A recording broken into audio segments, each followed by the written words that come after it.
Hello and congratulations on getting access to this video course on how to optimize your videos before making your YouTube videos live. So this is video number 1, which is the introduction to YouTube search engine optimization. So I want to first start out by saying the goal is to focus on doing the right amount of keyword research and video file automation before actually uploading any of it to YouTube. So essentially this is all about what most people forget about doing before making their YouTube video live. Because if you think about it, most people think about, okay, what do I do after I upload this video? They don't really think about what they have to do before making it live. So this is not about what you can do afterwards, as that is a totally different focus, but rather before. So besides simple optimization, you really need to know that YouTube ranks the videos that people watch the longest. Meaning, let's say for example that we have a 10-minute video. YouTube looks at that video. They look, yes, at the likes, dislikes, and comments, but they also look at, okay, do people actually watch most of this video? And based on, let's say, 1,000 views, how many of those 1,000 views actually watched either 50% or 100%, or how many minutes total? 1,000 times how many minutes was watched. So they really look at how long people watch the videos as a whole. Meaning the more viewers and the longer that they watch, that will get you ranked up further and further up.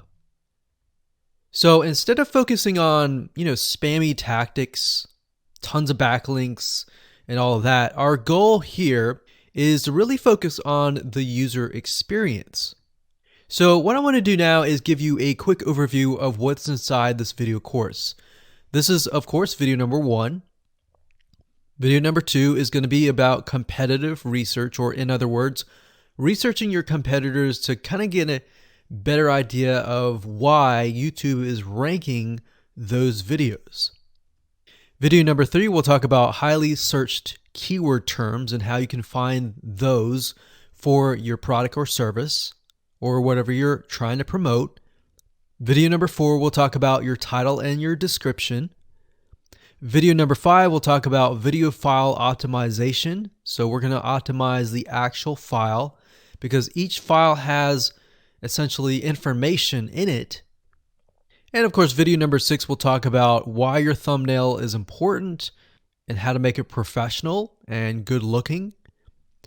And video number 7 will talk about video length and why that matters. We talked briefly about it just now, but I'm going to dive in deeper in that video. And of course, last but not least, I'm going to give you a secret tip on how to outrank your competitors in video number 8. So before we get started, I want to talk about what you need to have in hand. You're definitely going to need your product or service and an idea of the niche that you're targeting. You also need to have a video that is ready to be uploaded. And with that said, let's move on to video number 2. Hello and welcome back. This is video number 2. So let's talk about competitive research. You see, the best way to understand how you can rank better is to know what is already ranking in your niche or your market. So what we want to do here is we want to analyze the videos that are on the top. And I want you to specifically look at what titles, what descriptions are they using, and what thumbnails are they using that are eye-catching. And what is the user experience like when you click through those videos? So let's go ahead and do some competitive research. So for the sake of making sure that we find YouTube videos that actually relate to promoting a product, what I want to do now is just to pick a product out of the blue and let's take a look at YouTube. So one product that I've been using for a while now, which has been really, really awesome, is called the Instant Pot. It's basically a pressure cooker that cooks food at a really fast rate. So what we're going to do is we're going to hop on over to youtube.com and we're going to type in Instant Pot and see what we get.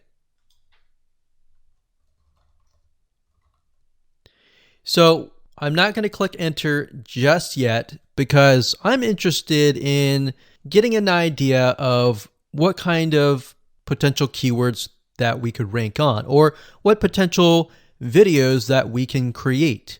And we'll talk more about this in the next video. But for now, let's just do some basic keyword brainstorming and then, of course, do some competitive research. So Instant Pot, we got Instant Pot recipes, we got Instant Pot ribs, Instant Pot roast. So let's just click here and see what we get. Now we can see how to use Instant Pot has 316,000 views right here.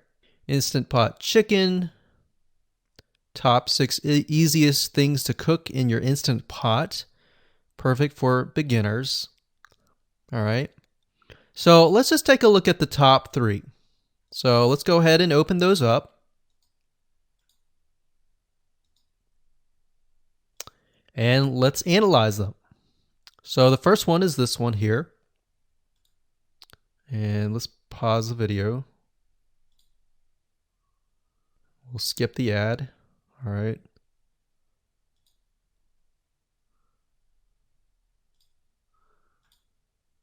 Okay, so how to use the Instant Pot 101 for beginners.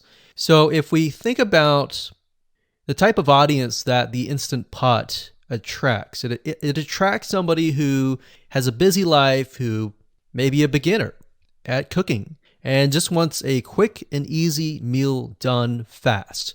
So we can see that. So one thing that I like to do is I like to copy the titles to Notepad.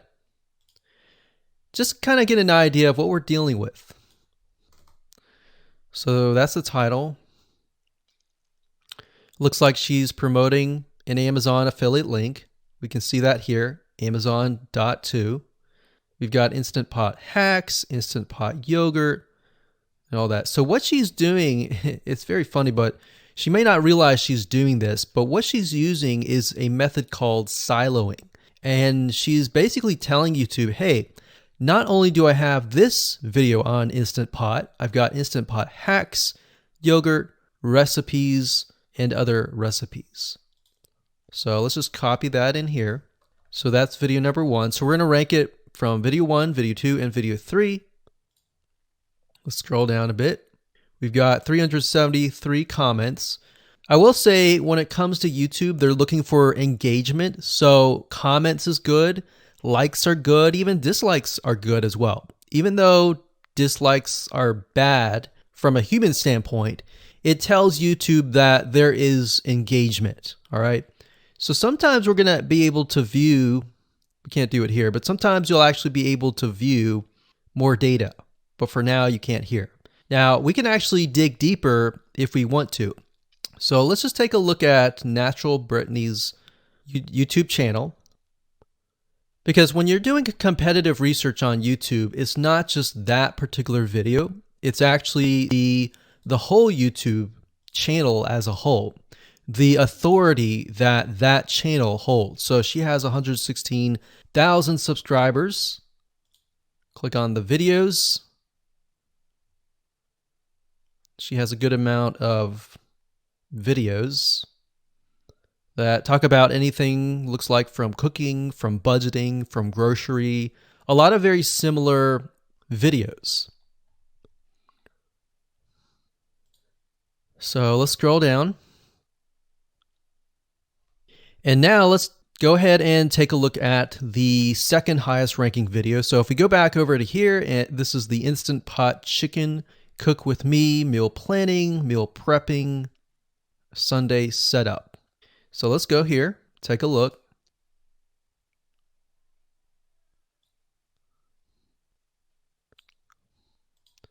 Okay, let's see here. So it's a 20-minute video, all right?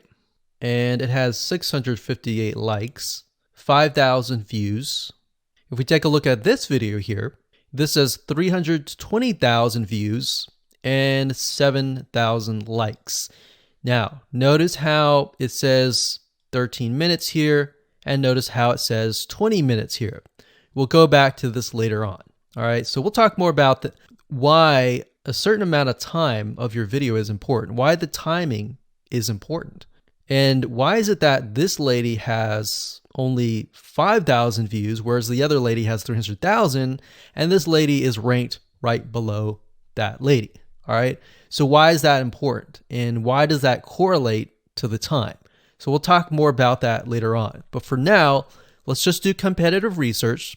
We're not trying to figure things out right now, and go from there. So if we take a look at the description, it says cook with me as I try a new recipe with Instant Pot. So the description contains the keyword. Sunday setup. Looks like she's got some Amazon links. And if we think about Instant Pot, who could it be targeting? All right, so this lady calls out people who are trying to prep on Sunday. So if we can get an idea of who it's targeting mothers, it's targeting people who are busy, who maybe only have time on Sundays to set things up.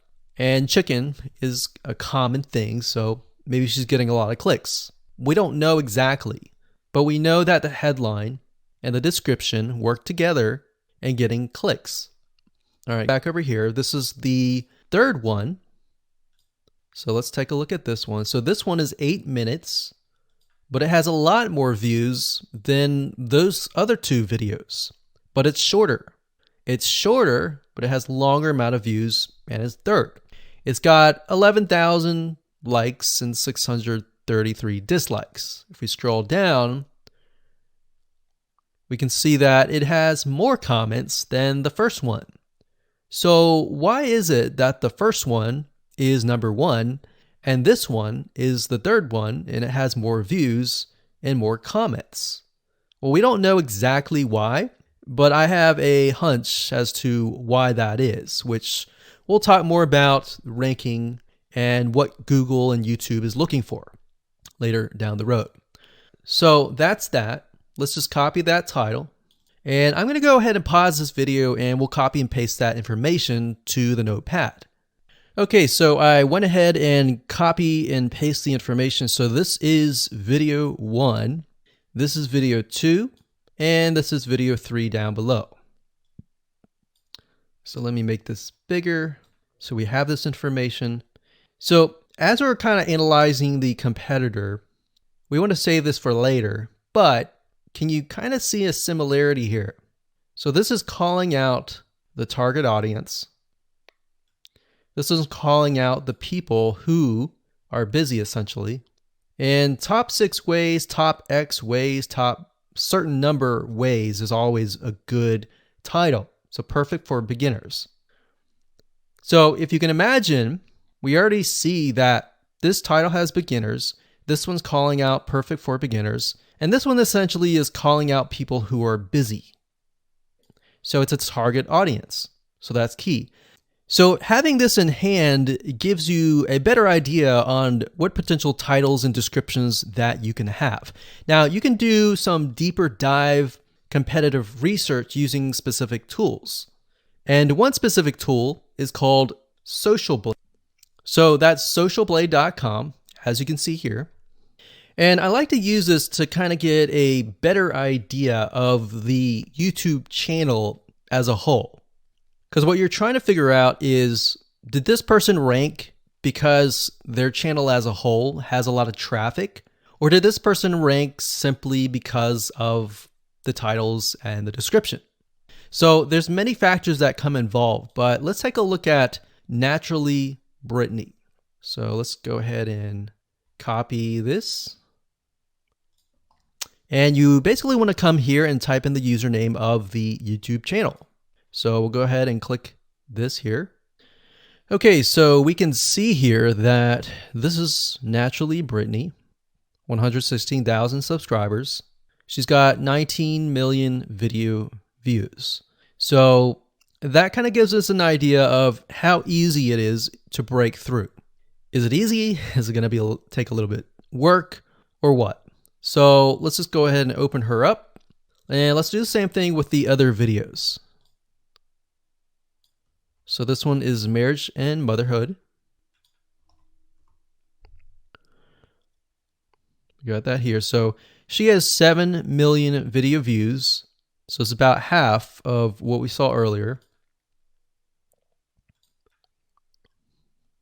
And this one is called Six Sisters Stuff. And this one has about 9 million video views.